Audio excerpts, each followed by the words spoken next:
Hello, your weekly video is here. Your three things this week. First is the Science of Wanderlust. What is it? Second is AI job cuts, or are they?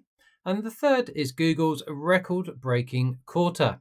The first piece of news this week is that the Science of Wanderlust by Expedia has been published recently. It's a study looking at how people are buying and influenced by travel companies. Perhaps it's no surprise to read that video is one of the more important ways that travelers are influenced, with 71% saying they are far more influenced by video than 24% who prefer static imagery. If you are trying to sell any travel or holiday experiences, it's worth thinking about video first and also just slowing down. People like to see big sweeping shots, long form content, and surprise, surprise, they do not want AI imagery or video fakery. So if you're creating the imagery, just take a step back to create something a bit more appealing.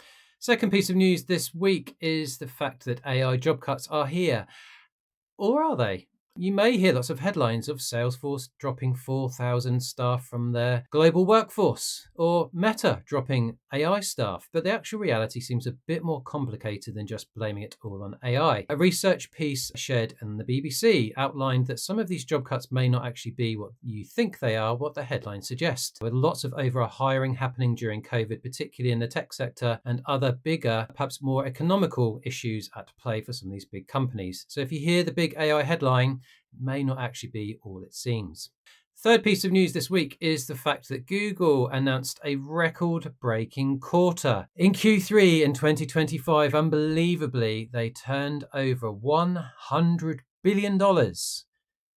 Yes, $100 billion for the first time in their 27-year history, which is up 100% from nearly 5 years ago. Big growth in Google Cloud, obviously big growth in Google services like Google Ads, like YouTube and other platforms. They did also mention in their Q3 update that 75 million people per day are using AI mode, which, whilst that sounds like a big number, in a population of maybe 2.5 to 3 billion people using Google every day, it's still a very small number. So our worries of AI mode don't have to be fully realized just yet. But don't worry, 2026 will probably change all of that. If you want any more updates from me, drop me a line on LinkedIn, or maybe I'll see you at WTM next week. Have a good one, everybody. Bye.